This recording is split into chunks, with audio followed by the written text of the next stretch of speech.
वायु पुराण में मुरंड और विष्णु पुराण में मुंड कहा जाता है। किसको? झारखंड को, मतलब छोटा नागपुर को। जोहार दोस्तों, जय हिंद दोस्तों, हमारे चैनल पर आप लोगों का स्वागत है। आज पढ़ेंगे वेद, उपनिषद, महाकाव्य, महाग्रंथ, कितने पुराण है और सबसे पुराना पुराण कौन सा है, ये सब के बारे में बताएंगे। और ये बहुत सारे परीक्षाओं में पूछा जाता है, ठीक है।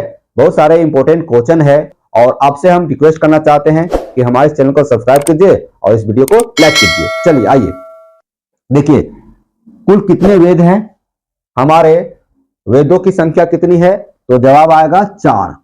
कितने वेद है दोस्तों? 4, ठीक है। और 4 वेद में कौन कौन सा वेद है? ऋग्वेद, यजुर्वेद, अथर्ववेद और सामवेद, ठीक है। अब यहाँ क्वेश्चन बनता है कि सबसे पुराना वेद का क्या नाम है, तो सबसे पुराना वेद का नाम है दोस्तों ऋग्वेद। सबसे पुराना वेद का नाम है ऋग्वेद, ठीक है। पहले वेदों का ज्ञान मौखिक दिया जाता था, है ना, पहले मौखिक दिया जाता था वेदों का ज्ञान। उपनिषद के बारे में बात करेंगे दोस्तों, तो कुल उपनिषदों की संख्या 108 है। और इसमें से कौन कौन से उपनिषद है जो बहुत इंपॉर्टेंट है और कौन उपनिषद को सबसे पुराना उपनिषद कहा जाता है, चलिए बताते हैं आपको। उपनिषद में आत्मा, परमात्मा एवं संसार के संदर्भ में प्रचलित दार्शनिक विचारों का संग्रह मिलता है। उपनिषद में क्या चीज मिलता है ना, किसका संग्रह मिलता है? उपनिषद में किसका संग्रह मिलता है, तो जवाब आएगा उपनिषद में आत्मा, है ना। हमारे शरीर में आत्मा है, आपके शरीर में आत्मा है, सभी के जीवों में आत्मा है। तो आत्मा, परमात्मा, परमात्मा किन्हें बोला गया दोस्तों? परमात्मा ईश्वर को बोला गया है, गॉड को बोला गया है ना। आप जिस रूप में ईश्वर को मानते हैं, आप जिस रूप में ईश्वर को जानते हैं, उन्हीं को परमात्मा कहा जाता है। तो परमात्मा ईश्वर को बोला गया है। एवं संसार के संदर्भ में, मतलब इस जो संसार है उसके संदर्भ में प्रचलित दार्शनिक विचार, है ना, दार्शनिकों का विचार का संग्रह मिलता है, उनके विचारों का संग्रह मिलता है, ठीक है। वायु पुराण या पुराण यहाँ आगे, है ना, पुराण। तो पुराणों की संख्या कितना है? 18 है। पुराणों की संख्या कितना है दोस्तों? 18। कुल कितने पुराण है? 18। तो वायु पुराण में छोटा नागपुर, जो झारखंड, छोटा नागपुर कहने का तात्पर्य ये हुआ कि हम झारखंड के बारे में बोल रहे हैं। वायु पुराण में झारखंड को, मतलब छोटा नागपुर, है ना, को क्या कहा जाता है?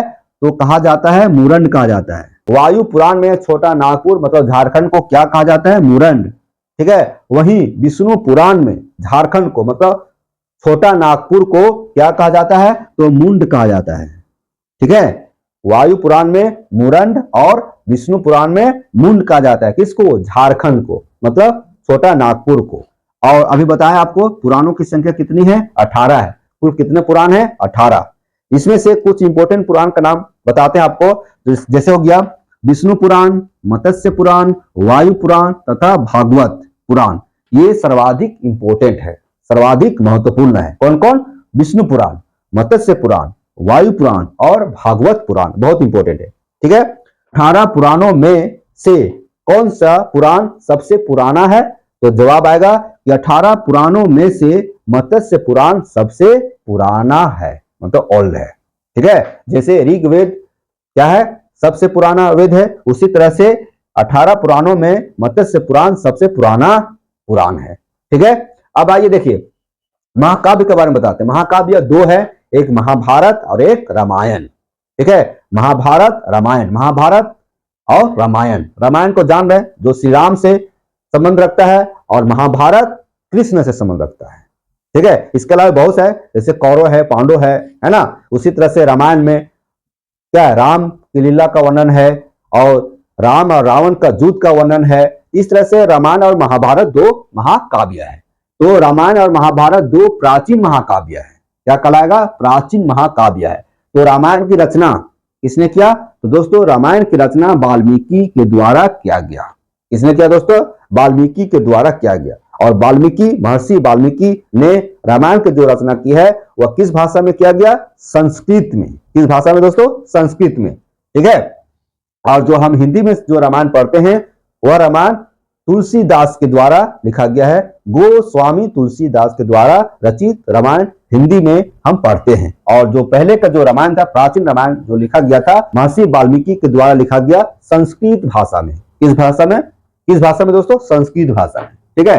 रामायण में कौशल जो अभी अयोध्या है, अयोध्या में भगवान श्री राम का जन्म हुआ था। कौशल नरेश कौन थे? राजा दशरथ श्री राम का पिताजी। ठीक है। तो कौशल जो पहले कौशल के नाम से जाना जाता था और वर्तमान में अयोध्या के नाम से जाना जाता है। तो अयोध्या के राजकुमार श्री राम की कथा का वर्णन है किसमें? रामायण में, है ना। रामायण में श्री राम की कथा का वर्णन है। तो पहले जो कौशल जो था जगह, है ना, स्टेट राज्य, तो कौशल राज्य का नरेश मतलब राजा कौन थे? तो भगवान श्री राम के पिता राजा दशरथ। ठीक है।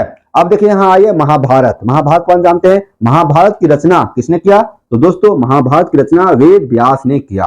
किसने किया? वेद व्यास ने। प्रारंभ में 24,000 श्लोक थे किसमें? महाभारत में। तो प्रारंभ में 24,000 श्लोक वाले इस महाकाव्य को जय संहिता कहा जाता है। क्वेश्चन आ जाएगा कि जय संहिता किसे कहते हैं, है ना। तो महाभारत में 24,000 प्रारंभ में, शुरुआत में महाभारत में 24,000 श्लोक थे। 24,000 श्लोक के कारण ही महाकाव्य को जय संहिता के नाम से जाना जाता है। दोस्तों इस तरह से हम आपको बताएं महाकाव्य, महाभारत, है ना, पुराण, उपनिषद, है ना। तो हमारे इस वीडियो को लाइक कीजिए और फिर अपने दोस्तों को इसे शेयर कीजिए, है ना। लाइक और शेयर और सब्सक्राइब करने में पैसा नहीं लगता है, फ्री ऑफ कॉस्ट है। फिर मिलते हैं दोस्तों। जोहार, जय हिंद, नमस्कार।